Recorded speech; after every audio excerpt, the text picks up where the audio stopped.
Clay, we made it to this episode of Star Trek Enterprise, The Forgotten, which is apparently a backdoor pilot to the Orville, because Seth MacFarlane makes an appearance here. Honestly, in a watching it was funny because you see him and you're like, hey, it's Seth MacFarlane. I didn't know he was going to show up, and there he is, and he's getting yelled at by Trip in this episode. And it had Undercover Boss energy to me, where, Undercover Boss is a reality show on Fox or something where he's like, I'm a billionaire founder and CEO of this $1 trillion company. I need to know what my employees are going to think about me, so I'll put on this horrible wig and pretend to be a janitor and sidle up to people and say, hey, what do you think of the CEO? Is he a good guy? And the employees will give gentle but fair criticism on camera, and then you'll kind of go back to it. But it felt weird to see multi-millionaire Seth MacFarlane being yelled at by Connor Trenier, and he's not doing a good enough job. And it's like it was a little bit of a self-flagellation moment or something for Seth MacFarlane, who's a big Star Trek fan. Was he multi-millionaire Seth MacFarlane at this point, or was he just that's a good point. Popular Star Trek fan who's, well, he probably did have $multi-million at this point, but I should look that up. What he didn't have, I don't think, is a second take, because that wasn't the best line reading from him I've ever heard. It's a complicated shot because the camera's moving. There's no time they're not going to redo that thing. That's a good question. I would think by 2004, just to guess, Family Guy might have come back after its first cancellation by that point. So he's been paid, I would assume, around then. But I guess maybe I am imprinting current Seth MacFarlane onto past Star Trek Enterprise appearing Seth MacFarlane.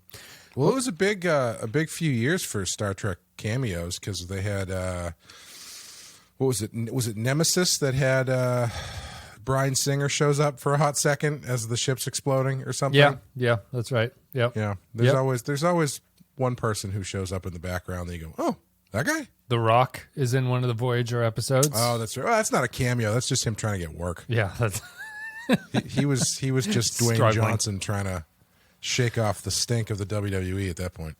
And then who else? Oh, like the Prince of Jordan is in either a Voyager or Enterprise episode, I think. Oh, really? Yeah, he's a big Star Trek fan, so they got him in there. But yeah, it is. Anyway, let's get to The Forgotten, which is the episode we're about to talk about. We'll take a break. We'll play a clip from the episode. We'll come back, and we'll break it down. Friend of yours? A colleague of sorts. They're the ones we found on Earth in the past. And this is the result of your finding them. They were about to release a bioweapon that would have decimated the population. Reptilians felt a toxin would be more effective on your species. Dameron and his team disappeared shortly after the Council rejected his proposal. The Forgotten is the 20th episode of the third season of Star Trek Enterprise. Came out on April 28th, 2004. 21 out of 28 in the Xindi Crisis arc, written by Chris Black and David A. Goodman, directed by LeVar Burton. In-universe date not known specifically, it's 2154. In this episode, The Forgotten, 2 members of the Xindi Council offer to stop the launch of the weapon if Archer can prove that the Xindi have been manipulated. The crew holds a memorial for their dead shipmates. Quick question. You said 21 out of 28 in the Xindi arc? Mm-hmm. Does that mean the Xindi arc extends into season 4? It must. There must be some aspect 28 of it. Is a long season for TV. I can't imagine it's... We have 4. Let me say here. Maybe because I can answer this. Is there a episode... Is there a season 4? Aftermath. Yes. They're going to consider some season 4 episodes to be part of the Xindi arc. Even though okay. I'm fairly sure that what we're considering to be the Xindi arc will wrap up by that point. Gotcha. So let's go back here. The Forgotten. Now that we got that out of the way, which is a good question because we only have 4 episodes left after this one, I think, in this season. This is The Forgotten, which reminds me of a couple other episodes of ironically of DS9, I think. I'll never forget. Children of Time, a little bit, and no, not Children of Time. I'm sorry. Sound of Her Voice, the one where the crew hears the lost recording or something like that, and goes out and they're sort of like contemplating where they stand in the Dominion Wars. They're going to find this woman who's been dead for 100 years, and they've been talking to an echo of the past or whatever. Mm-hmm. Just reminds me of that because of how contemplative it is. But I really liked The Forgotten. This is one of the few Enterprise episodes where after it was over, I thought about it for like 20 minutes. It was like, wow, what the hell is going on there? That was kind of fascinating. And for good reasons and bad, but it's probably like 90% good, 10% like strange, like what the hell was going on there. So I'll start off with the 10% strange.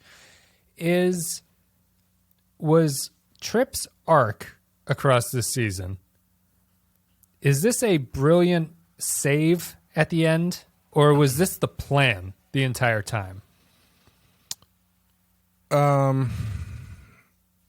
It feels like a save, but it doesn't feel like it's. I don't know if save is the right word, because I don't think that he had a definable arc so much as just the way that his character was acting this season. It's not so much of an arc. If it's an arc, most of that curve happens in this episode, I think. Yeah. So maybe that counts as a save. I don't know, but it doesn't feel like it doesn't have the same feeling as the T'Pol stuff does, where it's like they clearly decided to just take a left turn in order to tie some loose ends up or something, and it doesn't, for better or worse. This feels like it's a natural episode or natural story for him given the shit that he's been going through. And it does feel a little bit like someone was like, hey, we're getting to the end of the season. Let's use some of that Trip stuff we've been laying the groundwork for. Yeah. But I don't think this was like the planned endpoint or anything like that. So I think I don't know if I would call it a save, but I think it's definitely probably wasn't the intended endpoint for his arc. But I think the Trip stuff was great. I thought it was really good. Well, I asked because I think this is the case. I can't say this with 100% assurance, but I'm pretty sure that Manny Coto is essentially show running at this point, where he's come in, he's had a couple scripts, and what it feels like to me is that, and I was having a conversation with listener Kyle about this on the Discord, but Coto is going to be interesting because what Coto is going to do for the remainder of the series that he runs is he fixes problems. He's going to say, these are the things that are weird about this show, and I'm going to have a season where I just kind of fix all of this, and I say that these were the reasons why these things are happening. It feels to me like what you were saying is what he did, where he got to the end, he came in halfway through the season, he got to this point, he goes, didn't you guys bring up Trip's sister for some reason? Right. They go, yeah, we did. He goes, well, what was the plan there? They go, I don't know. We brought it up, and then we kind of forgot about it. He's like, well, we have to pay it off somehow.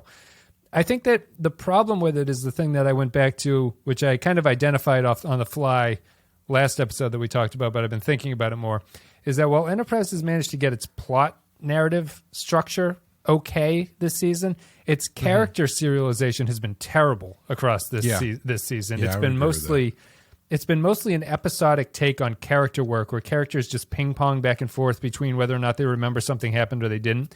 And so Trip's trauma is brought up, and then it's completely forgotten for like 14 episodes. He barely mentions this. It has no impact on what he does. It's not impacting his job. It's not impacting anything. And then they, in my opinion, they save it in this episode with his plot line in this one is maybe my favorite Enterprise plot that's ever happened. Yeah. I was like, this is actually really good. Like, it's more of the sort of, quote, I'll call it melodrama, but I don't mean it insultingly. It's a heightened dramatic take on this material that in other episodes where they've done this, I've similarly been like, this is good. I like this. I wish Enterprise did more of this. And this one is not melodrama. I think it's really appropriate, nicely done, well acted, well written. Like everything comes together for Trip's storyline here. It's touching. It's kind of sad by the end of it. You care about this engineer that you never met before. You're like, oh, this is a tragedy for everybody. This is a horrible thing. And they actually nailed it. I didn't think the show was capable of nailing this kind of stuff, and they did in this episode, at least for Trip's storyline. Yeah, and I think they use it to good effect with the overarching Degra storyline. It's Degra, right? Degra, I can never remember his Degra. name. Degra. Degra storyline too, where they've planted the seeds of his reservations about what they're doing and all that kind of stuff, and then they pay that off with having Trip and him meet and have a scene where Trip, you know, gets all the way up to the line without actually throwing a punch at the guy, and leaving an impression on Degra, and having him have that great line as he's on the way out, being like, I never expected to actually meet one of you people before. Right. You know, like, it's really good. I think it works really, really well. I think it saves the Degra story more than it saves the Trip story. Oh, interesting. Because the Trip stuff, they've been kind of playing with it, and I feel like this is a fairly natural payoff. This one, the Degra stuff, has always been kind of like rushed for me. Like, you know, like we've said a million times, we don't really get enough time with the Xindi to really buy any of this face turn from them. And having that scene where you've got a couple scenes in there already of him kind of turning and kind of having experiences that might change his mind or his perspective, and then to throw Trip in there and actually have that confrontation, I think works really well. I think it's a really smart place to do it too. Yeah. It's way better. Like that stuff, you know, you're saying this is like, would you say 90% great, 10% weird? Yeah, and not even weird, just it's 10% Enterprise ticks that I'm like, oh, that's an Enterprise problem. And not to spoil anything, but this episode's not perfect, and I don't think it's an all-timer, but it's one of the best Enterprise episodes that I've seen, and that's because 90% of it is functional and works. Yeah, and I would agree. And I where I was going was it's way more effective in telling me or showing how Degra might be changing his mind than the 15 minutes they spend with Archer trying to prove time travel to these guys, which is some of the dumbest shit I've ever seen. Like, thank God they had the mind, had had it in mind to have one of the guys, one of the Xindi guys, just being like, you haven't proved anything at every turn, because it's like every single scene I'm thinking the same thing, and by the third time I was like, what are they doing? Yeah. Why this shows like the inherent problem, larger scale, with how they've handled the time travel stuff, and Daniels in particular. Daniels is the big problem with this, where Archer for some reason can't mention Daniels for no good reason, really. Or he can't, can't summon him.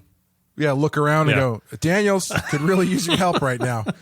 And the fact that Daniels has actually told Archer what is going to happen, I feel like ends up being a huge crutch, because now Archer is trying to tell these guys what is going to happen. And it's instead of putting Archer in a position where he has to build this coalition through actual interaction and with the Xindi and good faith and all of the things that you would build a strong coalition on, he's just swinging for the fence, going like, listen, guys, time travel, a guy from the future told me we're going to be best friends. Yeah. How can I prove it? Well, I have this cup that says best friends on it. It's from the future. No, it's not. We can't tell that it's from the future. Okay, well, if that doesn't work, I've got an itty bitty amount of the smallpox virus in here, which everybody knows in the future won't exist, but I got it from the past. Right. It's like, what is happening? It's just, that stuff is so lame, but almost everything else in the episode is good. I'm not totally sure if they are completely hand-waving the T'Pol stuff like I thought they were going to, but it feels like that's the way they're going. Yes. I'll get to T'Pol in a second, but for the... You're right about the Archer stuff, where it's kind of funny that one thing as he was going like, well, if door number 1 didn't blow your brains out, then how about door number 2 and see what's over here? He's like the worst game show host of all time, but he's also the funny thing was like, well, I guess it is kind of hard to prove that you've time traveled to somebody. Like, there's no really good way to do that. Very difficult. And the other thing is that it was another point of, it felt like a writer coming in at the end and saying, what happened to those dead reptilian Xindi that we had? Why has no one ever said that they were in cold storage for this entire time? I said that in the episode, I think. I was like, so don't they have 3 dead bodies now? Yes. Yeah, at some point in the past. It's so strange. And like, I just found myself going like, How come he can't call Daniels? How come he doesn't just take them directly to Daniels' room? And when he does, all he does is show him the weapon that was built. Was that even Daniels' room? I think he locked. Well, it had the seal thing on it. It did, which I assumed was Daniels' room. I thought that too, because they opened the establishing shot as a close up on that lock, and I'm like, oh, of course he's going to bring him to Daniels. But when they cut out, it looks like they're in a shuttle bay, and he's locked a locker in the shuttle bay and is like storing this thing in there. Regardless, it's like. He shows him the thing that was actually the thing from the time that they currently are in. Yeah. It's not like it's a virus gun that was built with Toyota Prius parts. You know, this generic gray circle machine looks like it could be Xindi, but who can tell? It's such it's a broad universe. The only other thing is, I thought you were going to say about Daniels, where Daniels explaining the future war in that previous episode. My whole thing was the problem with that, why I think that is so destructive to what Archer's trying to do here, is because Daniels can no longer hide behind, I can't tell you anything. I can't just show up on a whim and prove to these people that I'm a time traveler, because it'll have lasting implications for things.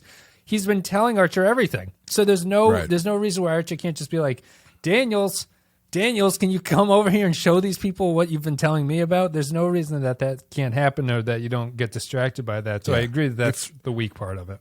If that's on the table, there's no reason why Daniels can't step in at that point and explain everything to the Xindi as much as he explained it to Archer. Yeah. Because you've already shattered the space-time continuum and created some sort of paradox by telling Archer what's going to happen. So we'll get the Archer stuff out of the way. I find the Archer storyline to not be knock my socks off, but I think it was maybe the most competent plot line they've done in an episode that has to do with the Xindi, because I thought everything worked and I thought that it was believable.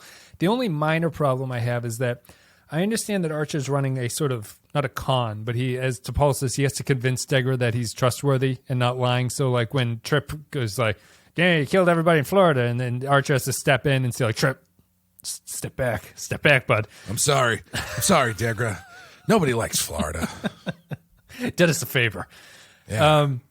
Archer's, I still feel a little bit of the character inconsistency at this point with Archer, where it's that episodic thing instead of a serial thing. Like he's on Degra's side now, and I understand he's had the most interaction with Degra and stuff, but he really turned in a way that almost feels like it happened off screen. You know, he never had a Degra moment where, because there was that episode where he was tricking him, and now it's in this episode. I just felt like Archer got to a place where he was defending Degra a little bit too much, even though I understand the reason as to why that's happening. But outside of Archer's inconsistency, I thought that this was totally functional and enjoyable and illuminating in character work. Like, it wasn't the most illuminating, but at least everything that happened in here, I wasn't sitting there going, yeah, all right, like he's going to talk to Degra now. This is the convincing scene. It all felt enjoyably watchable in a way that sometimes Enterprise doesn't. Yeah. So I think that's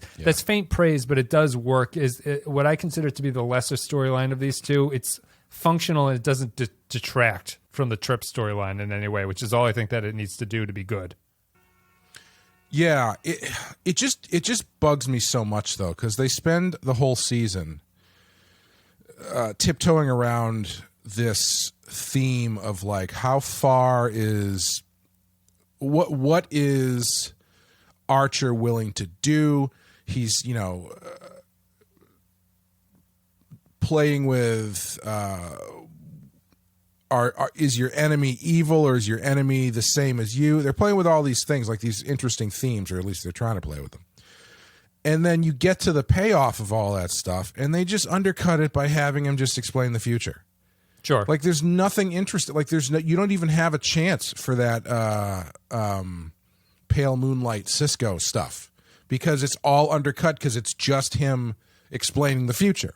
And so instead of having this moment where these two, Degra has to, the Xindi has to figure out whether or not they can trust Archer, and Archer has to figure out whether or not he can trust the Xindi, and like whether or not he's going to tell the truth, or if they're telling, all that kind of shit.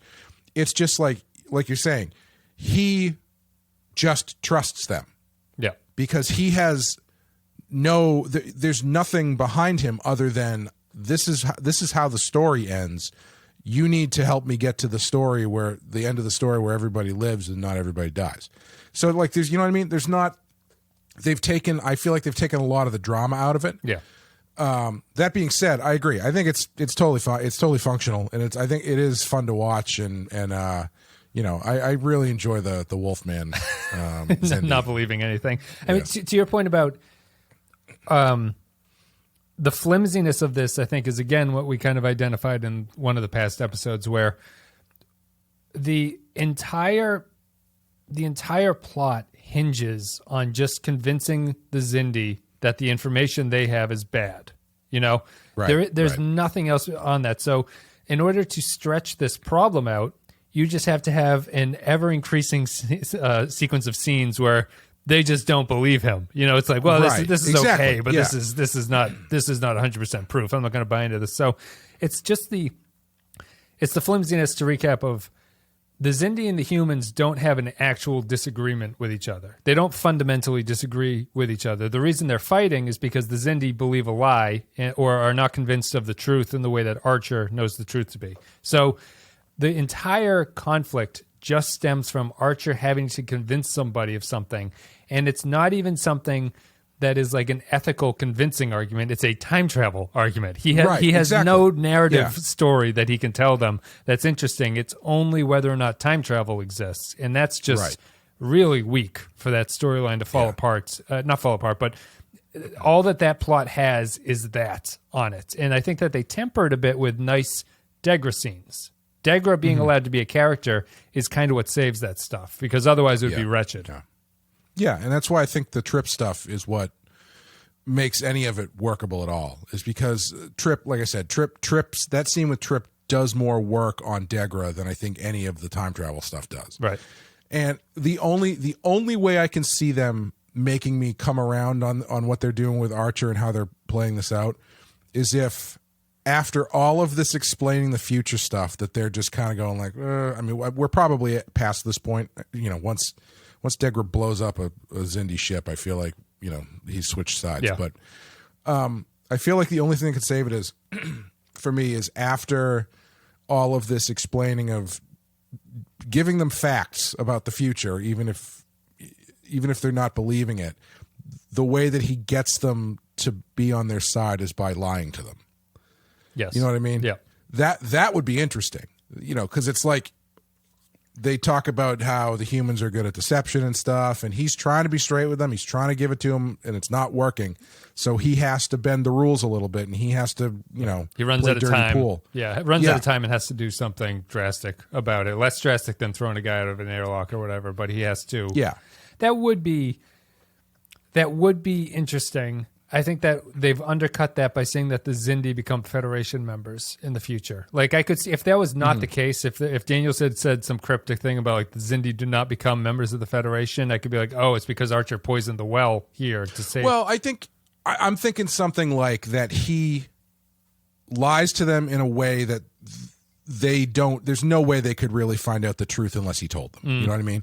Like, I don't know. Delete that personal log of the pale moonlight. Yeah, something like that. Yeah, where it's it's not going to stop the progress of the future because unless he decides to tell the truth, there's nobody's going to know. Right. But yeah, you might be getting a little bit too close to Deep Space Nine there. But hey, not a bad place to be. Yeah, certainly for this show. But yeah, it's strange to me that this has ended up playing out this way. I mean, it plays out in retrospect exactly like the war in the Middle East with after 9/11. Yeah. A bed of lies that we've made for ourselves to sleep in. We tried to explain to them for years that we had information from the future, and they just wouldn't trust me. And now Rumsfeld streaming video is going to be huge. And now Rumsfeld is dead, and he was the one who knew the time travel. He was the only one who, yeah. That's tragedy. That's pretty much it for the Archer stuff. I think that this episode is well acted, and that goes to the Degra stuff too. I don't think Degra is a particularly great character, really. I'm not going to I don't think there's any way you can walk away from this season going like, wow, Degra, that's a Gul Dukat not at this point, 1B or something like that. That's not going to really happen. But they're all very effective, and little moments which maybe are probably scripted. I would assume the moment where Trip yells at him after the we'll get this after the incredibly pointless scene where Reed and Trip go out and fix the geyser of green goo that's coming out of the ship, and Reed hyperventilates or whatever, and has to be taken in. After Trip comes in, that scene's completely pointless. There's no reason for that scene to exist in this episode, which is another problem. But after Trip comes in, he yells at Degra again, and Degra doesn't say anything to him, and he leaves. And as he gets to the door, he pauses for a second. You think, oh, he's going to turn around and say something, but then he just walks out, which is a much better thing, I think, than having him turn around and say something. But it's got little moments like that. The Trip thing is the meat and potatoes of it, though. And what I love about the Trip storyline is Connor Trenier is clearly the best actor of this ensemble, I think. Yeah, he's great in this episode. Really good. Really devastates Bakula as Archer, I think. Like in comparison, there is no comparison between the two. But he's excellent. I love this very cinematic, I don't know if there's a better word, like not visually, but there's like a very cinematic thing to me of using the letter as a way to get to the core of what he's feeling about. Like that feels more complicated and interesting than what Star Trek usually does. Certainly Star Trek Enterprise normally does. Mm-hmm. I really like that. I even liked his incredibly literal dream sequence. Where he meets the girl, and she's like, "Are you thinking about me?" He's like, "Yes." She's like, "No, you're not. You're thinking about your dead sister." He goes, "You're damn right. You're damn right, my dead sister." Could you imagine being in his position and having to write a letter home to your coworker talking about the fact that they had died and using voice to text on your iPhone to do it? Hopefully he goes in and cleans that up a little bit, because there's the only thing I was thinking at the end, after that really poignant, you get to see the letter and whatever, he puts down the picture of his sister and he like pats it. What's his sister's name? Elizabeth, I think. He like pats it and he's like, "That was for you, Elizabeth," or whatever he says. The only thing I could think was, that's in the letter. You didn't say stop recording. The little Siri icon is still glowing. The little glowing globe is still spinning in the corner. Yeah. I like, I also, I think the voice to text is a very funny way for them to do it. But I just liked this plot. This is everything that I think, this is what Enterprise does well consistently, is this stuff. And I think that this kind of character work really works as a prequel. I think it's a huge, huge problem that Enterprise never saw this early and never adapted to this, and said that this show exists in these small, like, melodramatic moments of early humanity where everything is kind of overly emotional about stuff. Like, in context to where Star Trek becomes, our early adventures in space are less about the scientific problem solving and more about like the emotional problem solving of what's going on out there, because they always do well with it. I think Trenier does like his best work that he's done on the show in this episode. The scene with him and T'Pol is fantastic. That's like really good. That's like good in terms of Star Trek, because that's like a wonderful Vulcan and human conversation to have in this prequel stuff. It all works. Even though the Vulcan in the situation is like got watery eyes. Got the acid jaw shiver thing. That scene, the closest I've ever come, at least in this series, to tearing up. Yeah, I thought he was just killed it. Really, really good. Mm-hmm. No, I agree. I think that what makes it even better is that imagine if this episode had built off of earlier episodes in the season. I think this is like an all-timer in some ways. Yeah. Unfortunately, it's operating only within itself, which is a problem, is both a pro and a con in some ways. But I think that it damages the long Xindi story, because it's hard to get to this point and not remember the fact that they haven't brought up the sister in a while. Like T'Pol's drug addiction is really not a good thing that they decided to do. Yeah. But when you get here and it's done well, you still have to go like, well, the show can do it when the show wants to do things. Yeah, there's a certain point where it's almost like, backstage you're seeing, Manny, there's a certain way we deal with Trip's loss of his sister here. And it's by putting his hands all over T'Pol. And it's, oh my God, it's amazing. So if we could keep that up, that would be great. And then Manny's like, yeah, we could, deal with this like two humans or, actual character work. But as long as their shirts are off, do whatever you want. Berman takes the Mr. Burns. He's like, Brennan, fire this man. He says, this man doesn't work for us, Mr. Burns. Brandon. Where's Brandon? Smoking a cigarette, looking out the window. I guess it's worth sticking on the T'Pol and Trip thing for a while, just because it is the rest of it is well done, but it's mostly Trip sort of battling about the letter. Do you have anything else? Do you have anything to say about the letter as a construct, or the letter as a device that the story uses to get its point across? No, I think it's good. It's not the first time I've seen that kind of convention used, but I thought they used it really well. I thought they just did a really good job of showing Trip and his mental state and how everything is kind of he's got all these things that are going on.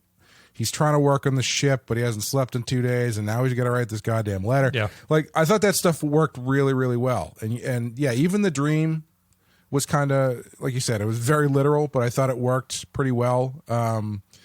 And yeah, I thought the letter was good because it gives you something. It gives you like an anchor point for all this stuff that you can keep kind of checking in on. Where it's his progress. Starts it, the progress. It's not working at the beginning, and then you come back to it a couple minutes later, and he's got like kind of figuring it out, but it's still too hard. But he can't figure out why it's too hard for him yet, which is nice.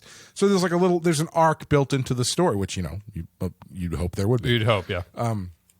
Yeah, I thought it worked really well. It's time travel stuff aside, it's probably my favorite episode of the season. Yeah. Close, if not very close, if not. I even find his I think his final, what the letter turns out to be, which is the final scene where he's doing the voiceover, or at least saying it or whatever it was, I can't really remember. I thought it was maybe the best bit of writing on the show that it's done in terms of a writing aspect of.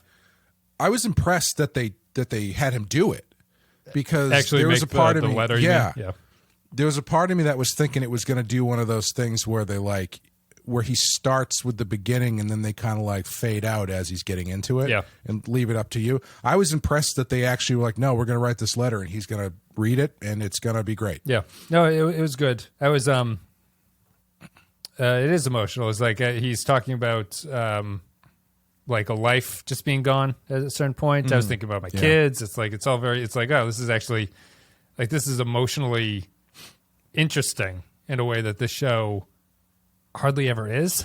It's like, and that alone makes it stick out. I think it was really well done. The Trip and T'Pol stuff, the reason why I like Trip and T'Pol is, I guess we can check in with T'Pol. So T'Pol's drug addiction seems like her cold turkey approach is going to go okay, except she can't get back to normal at this point. Yeah. I don't really know what the point of this is, because is this scene more effective with T'Pol as a Vulcan? It is, probably, right? Yeah. Blaylock's in a tough place because I think she plays it that way. She plays it the most controlled T'Pol has been in about 4 or 5 episodes, I think, during that. Like, she's emotional, clearly, but it's not when the ship was under attack and she's like, get the fuck out of my room, or what it was. There was at least they were trying to revert her back to this Vulcan thing where Trip, the emotional human, is crying about something and she's affected by it, but is still in control and isn't sobbing with him. And I think that was the right way to do it. I just think it, for what we talked about, what this series is supposed to do is like a prequel for everything. That felt to me like this is the first great human Vulcan scene together. I think it's the only one that's ever worked. The rest of these scenes in Enterprise have been a bunch of numbskulls yelling at each other, and it's like this is not good. Like, and now imagine that scene, not just if she's a normal Vulcan, but if she's T'Pol, who has been having these emotional changes in a more natural way. Like, like we were talking about last episode. Osmosis by hanging out with humans too much. Instead of just a hangover from freebasing. You know, like then you know it has, and you've watched this progression happen. You've watched her change, and you've got this moment where all that comes to a head, where she's like, you know, I'm not used to this stuff. That the reason that we do this is because if we had these emotions, we would all go crazy. Yeah. So I actually envy you that humans can control this stuff to a certain extent. Yes, like that would be fantastic, but unfortunately, it's got this stanky drug addict. Yeah, and to be fair, that is what they do. It's just tainted by her state of mind currently. Right. So Yes. it is like, Yeah. I really do love the point of the Vulcans, which is in complete contrast to her taking drugs to chase the emotional dragon, is her just going like, you know, Vulcans, we are this way because we were killing ourselves because of how emotional we were. So we chose this life of no emotion as a way to escape that. And we are envious of you being able to actually experience it and live a normal life at the same time. That's like profound for this show. You know, it's like that's not Plato or Aristotle or anything, but it's like for Enterprise, that's like A+ material. Oh man, drug stuff is so depressing. Because I was just thinking, like, imagine even if you track back to the episode where with the zombie Vulcans who've all gone crazy because of the trillium D is making them hyper emotional and driving them insane. Like, what if instead of that being a jumping off point for a drug addiction plot line, it's T'Pol sees these other Vulcans who are, maybe I'm thinking of a different episode. Is that the same episode where like there's the other Vulcan dude who's like an outcast because he's really into emotions? No, that's in the first season. That's that's the first season? Yeah. Okay, never mind. Well, anyway, same idea. Like what if in that episode that's the set off for her thing, where she sees someone who is so she sees a Vulcan who is so desperately wants to be taken over by emotion that she is like, well, there's got to be a reason. There's got to be a logical explanation for why he would want to do this. Yep. And that kind of is what allows her to open up a little bit and start taking the stuff in naturally. And it comes to a head here. It'd be fantastic. Yeah. But No, agreed. nope. Got to chase that dragon. Do you have anything else? Did I miss anything? Anything you want to talk about? We talked about the geyser. That's just a pointless scene. So strange that they do that. It sort of ties into the earlier thing with Seth MacFarlane, is that the ship is in such a bad state that Trip can't take any time off. This feels like a overly dramatic need for that, where he's like, God damn it, the ship's blowing up on the outside. I read it more because as I was watching it, I was thinking, I was like, what the hell why are they spending time on this? And it wasn't until they got back that kind of explained to me why they did it. I think the point of that scene is for Degra to see the humans actually in action, putting themselves in harm's way to help each other, and then to be, helped by other. Like it's for Degra's sake. It's not for our sake. I thought that too, but they don't really touch on that. If it's there, I agree that I thought that in a normal Star Trek episode that would be the reason for that. But I don't get the sense that the Xindi don't feel that the humans are ethical creatures. I don't think that they. Well, I thought it was all part of his thing where he's like, I never expected to actually see any of you. Like, it's seeing them in action and seeing them care for each other is a lot different than just learning about them. Sure. I think you still, if that was the case, I think you could accomplish that by seeing crewmen being brought in from the outside and not actually going out to the exterior of the hull, and be like, It's a long scene. It's a long scene, long. and Reed's going to be fine, but he's just going to fake passing out for a little bit as they turn those knobs, and then they have to head back in. That's about it, though. I don't have anything else. Nothing else really happened. Degra blows up the. You can talk about that. Degra blows up the Xindi reptilians that find them and threaten to kill the council. I like that just because, while it also is the only way that they could do this that it makes sense, he has to make another decision, much like he did with the weapon initially. in that scene. He has to make a decision that he does not want to do, which is Degra's sort of theme, is that he has to make these hard decisions that he doesn't really want to have to make at that point, but he has no way back after he's done it. So you should see how long it takes him to choose pizza toppings. I know. And because he is there for an hour. None of the Cheesecake Factory menus for Degra. Anything else from you, or are we final thoughtsing it? Yeah, I think I'm good. Let's take another break. We'll play another clip from the episode called The Forgotten. We'll come back, we'll read some patron thoughts, and give our final thoughts about The Forgotten. I envy you, Vulcans. You think that the loss of a colleague or friend doesn't affect us? It does. But if we give in to those emotions, they overwhelm us. You're the ones to be envied. Thank you very much for listening today to the podcast. This was The Forgotten. Thank you very much to our supporters at patreon.com/The Penske File. If you go there to patreon.com/The Penske File, you can support us for a couple dollars a month. You get extra podcasts. You get extra polls to decide what we talk about. There's a whole bunch of access to the Discord for the captains and stuff like that. And it feels good. It keeps the show running. If we get over $900 a month, we're doing Voyager all the way through. We're just about that. We're like $8.99 right now, so we're hovering dangerously close to it.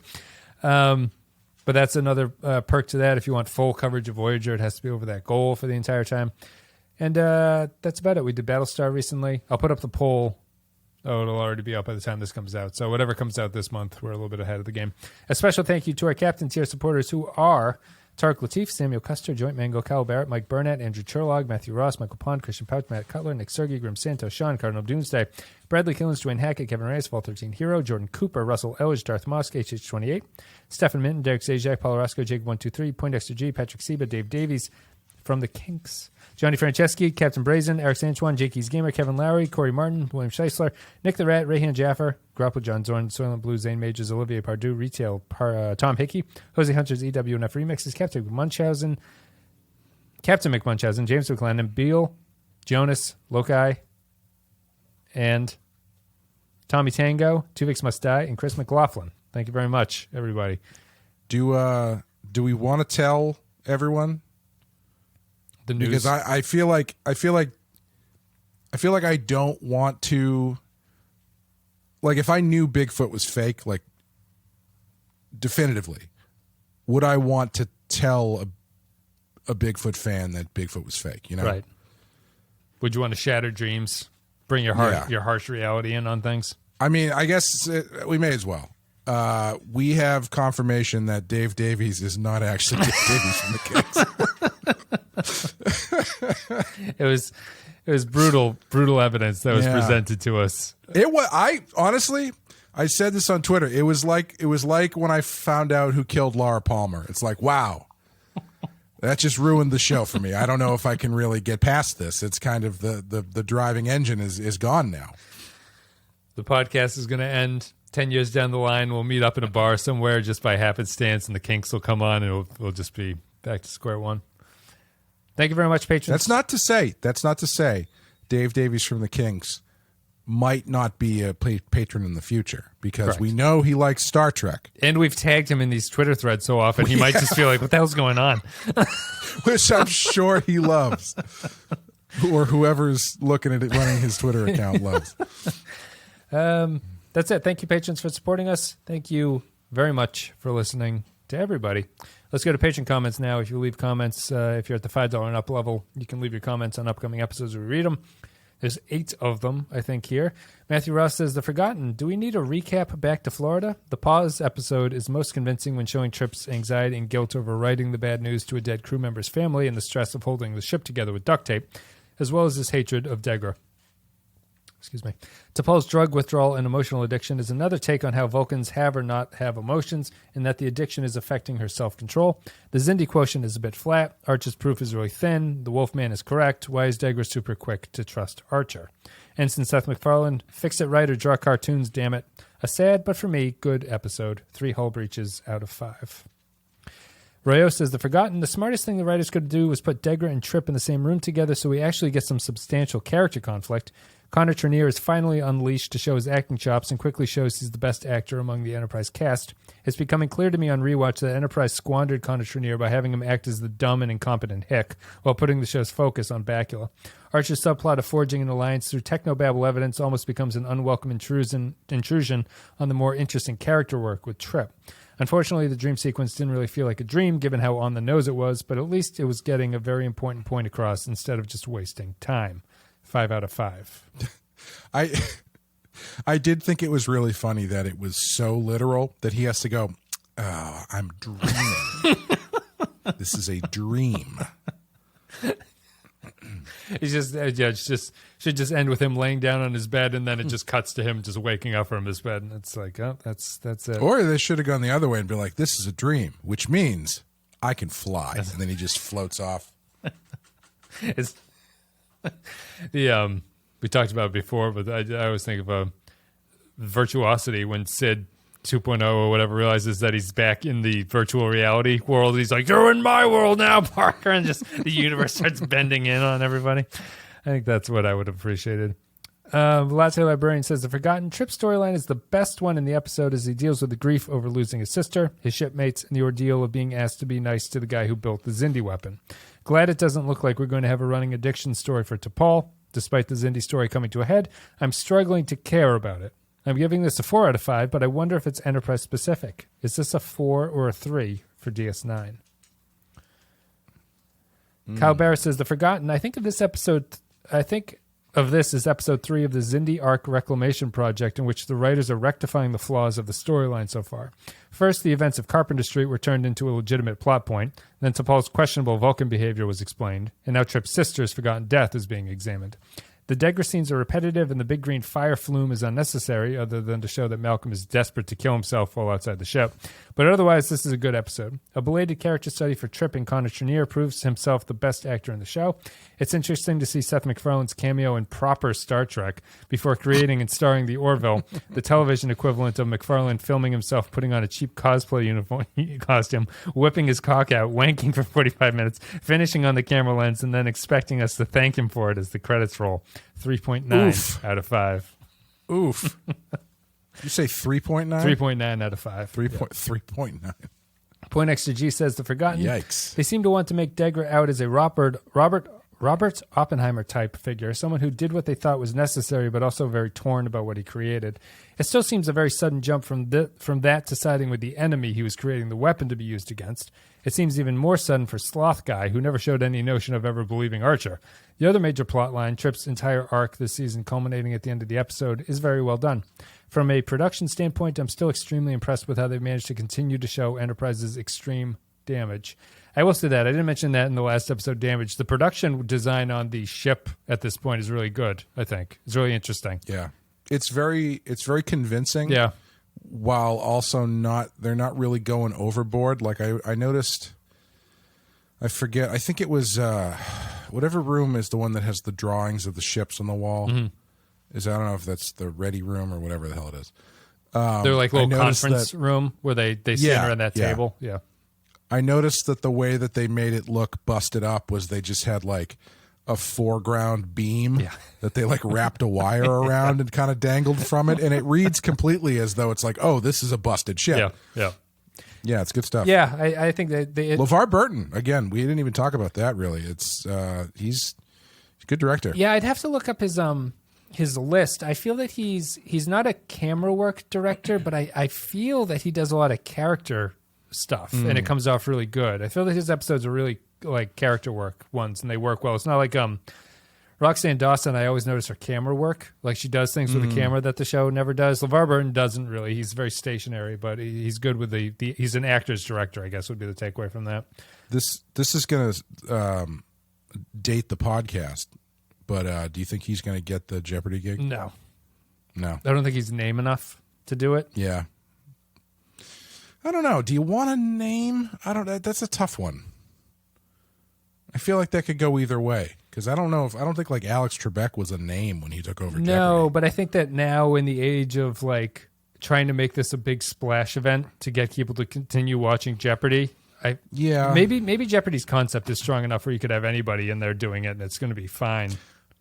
I feel like LeVar Burton has enough of a, like, it feels like the cozy choice. You know what I mean? Sure. Like it feels like a cozy enough choice that it's not insulting to the memory of Alex Trebek by hiring, like, you know, I don't know, Nicolas Cage or something. Yeah. So like some sort of, it's not like Brian Williams is taking over Jeopardy or something. LeVar Burton feels like a cozy, comfortable, safe choice that everyone could go, all right. That's true. You might have convinced me. He's not going to overshadow Trebek. He's a celebrity, but he's not a celebrity. Right. That's true. I would like it. I don't think there's a reason he can't do it. Is he? Well, I guess I was going to say is he as witty as Trebek. I don't know if Trebek was particularly witty either. Maybe you don't need that.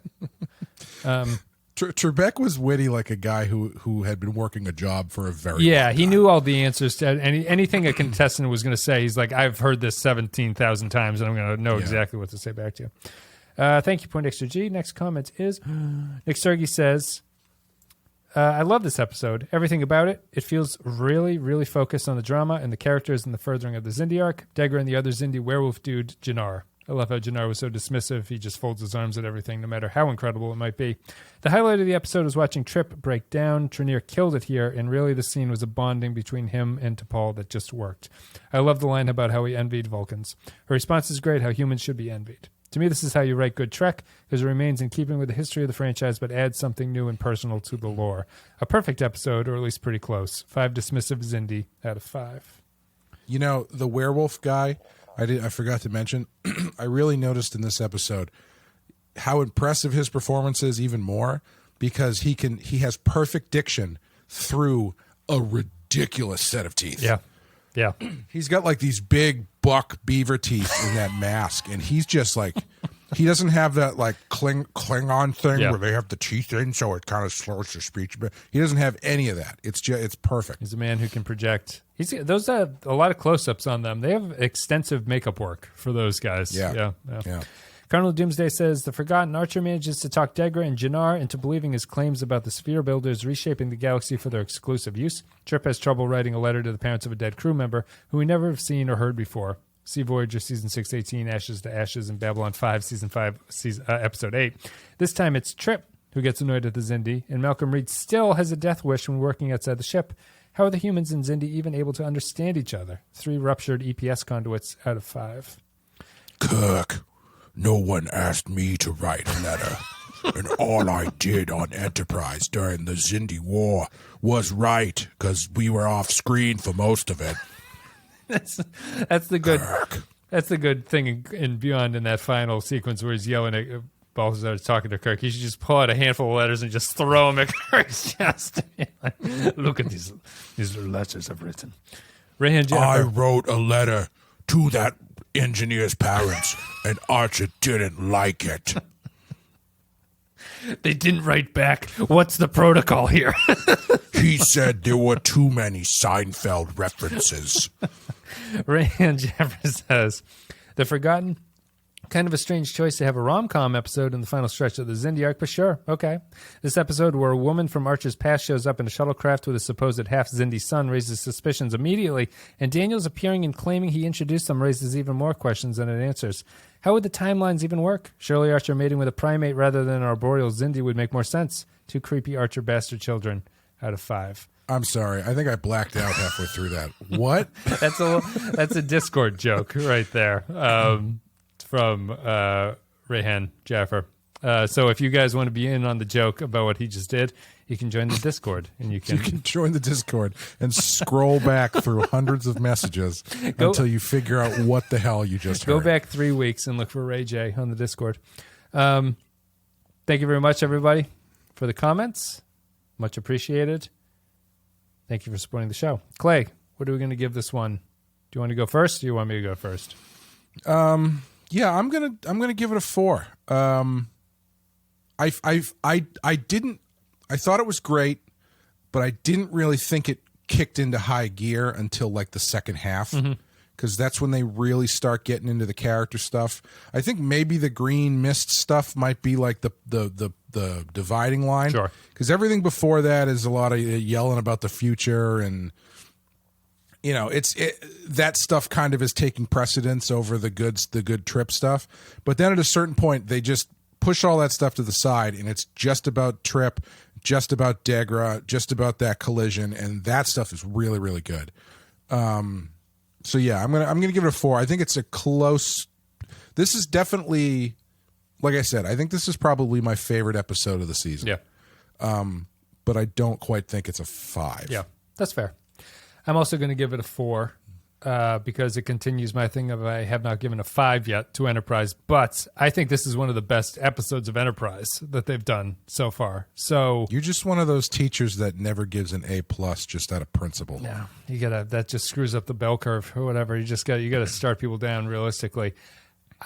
This is like a top 3 Enterprise episode to me, and it kind of came out of nowhere. I like when those episodes do that. I like when the little blurb that I read on Netflix, I'm like, all right, this is a 3 right here. And then you come through and you're like, oh my God, that was actually much better. I feel like DS9 did that a lot, and it was always nice. Like Children of Time and Wrongs Darker Than Death or Nights were always like, what the hell was that episode? That came out of nowhere, and that was really good. Yeah. The problem that keeps this from a 5 is the Archer stuff is just functional. It's not exemplary, where I'm like, oh man, both of these storylines are just cooking with fire right now, and this is like a perfect episode. The Archer stuff is fine, but it's a little bit bland. There's weird scenes like going out to fix the flume. T'Pol's drug addiction is still playing into this, which is going to affect things. So it's like, this is as good as Enterprise has ever gotten, I think. But it's just the aspect of the show that it's never given us a 5, in my opinion, so far. It's never given us an episode and we're like, wow, that's a top Star Trek episode. But this is, if they just did a season of this kind of stuff, which is not outrageous to ask, if every other episode was something along these lines, we'd be like, wow, this is a much better season than season 2 and 1. This is like the show finding its feet. This is the show doing things, but it's still a rare event when they do it. But it's happy when it comes across. The one last thing I wanted to mention is the tiny thing that bugs me.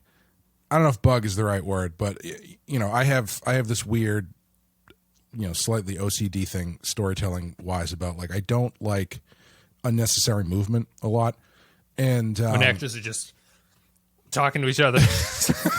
No, I mean like physical location movement in like a story where it's like, if you're going to New York, Michael J. Fox is Clay's least favorite actor.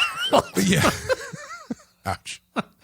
If you're flying cross country at a certain point in the story, I don't want you flying back, right? And then go, Can't say you forgot your keys and have to fly back to your house and then go back over. Yeah. Unless that specifically is part of the plot, I guess. But my point is, it feels a bit to me like it feels like they are in the climax of the story at this point, or they should be. But it feels like they've got 2 episodes worth of material and they have to figure out how to get to 4. So it's kind of weird to me that they're like, okay, well, last episode ends with we have to fly to secret location to meet Degra. Yeah. This episode ends with we have to fly to another location so we can talk to the Xindi Council. I don't know. I even think it's worse than that, because what they do here is Degra's like, I'll meet you in 3 days and you have to go through this nebula where there's 2 episodes worth of shit in this nebula that you're going to have to get through. Watch out. There's nebula pirates that might become an issue. I don't think they shouldn't, but they might. That was the worst. It was really like, oh yeah, they're gonna put a couple filler episodes in here to get to this point, aren't they? It felt a little bit like a video game. So, like, you hit that point in the story mission. It's like, okay, meet me here in 3 days, but you have to travel through this thing, and it's like, okay, well, in that thing are 3 other side missions you're gonna do. Yeah, like it feels weird that they're leaving the weapon, because the whole season's been get to the weapon. Sure. And now they're just flying to the Xindi planet to talk to the town hall meeting, I guess. But meet the council. Yeah, I don't know. We'll see how it plays out. But it feels a little bit weird to keep moving around like that. But we'll see. Thank you very much, everybody, for listening. We both gave it 4s. It's The Forgotten. I enjoyed that one quite a bit. Thank you, everybody, for the patrons for leaving the comments. Thank you for supporting the show. Thanks, everybody, for listening. We'll be back with E Squared is the next episode, and there's only 4 left, I think, at this point, E Squared including. And then we're done with Season 3 of Enterprise. Clay, do you have anything you want to say? Thanks for checking out Rotten Horror Picture Show. The most recent episodes we have Audition, the Japanese horror movie that's set that many point to as the inciting incident of the torture porn horror subgenre of the 2000s. Then after that, we've got Quiet Place 2, our first modern movie we actually saw in the theater, so that's going to be fun. Badass is up and going, and in July, we will have part 7 of our Patreon coverage of Friday the 13th, where Amanda and I are going through all of the Friday the 13th movies. We have passed the halfway point. Jason is now an undead monster, and Kane Hodder is about to enter the chat. Took a lot longer than I realized for Jason to be a zombie at that point. Going forward. Yeah. It's, we kind of, we talked about it a bit in part 4, about how part 4 is real. It's called the final the final chapter, and it kind of is, because parts 1 through 4 all kind of have the same kind of vibe to a certain extent, and after part 4 is when things just kind of start, like the core formula is there, but they're really kind of just veering off. Yeah, they got to find the story, new avenues to tell the same story. It's not about Mrs. Voorhees and stuff anymore. Now it's Jason's a zombie come back from the dead. And part 7, he fights a girl who has telekinetic powers, which I'm super excited about. Nice. And 8, he goes to New York. And 9, he gets blown up. It's like, it really is. It's kind of like a different series, even though it's all the same story. So yeah. Cool. Check that out. Patreon.com/The Penske File. All the shows are at thepenskyfile.com. Badass, Real Rotten Horror, and then Penske Podcast for this one. And you can find it all on YouTube too. Thank you very much for listening. We'll be back with E Squared. See ya.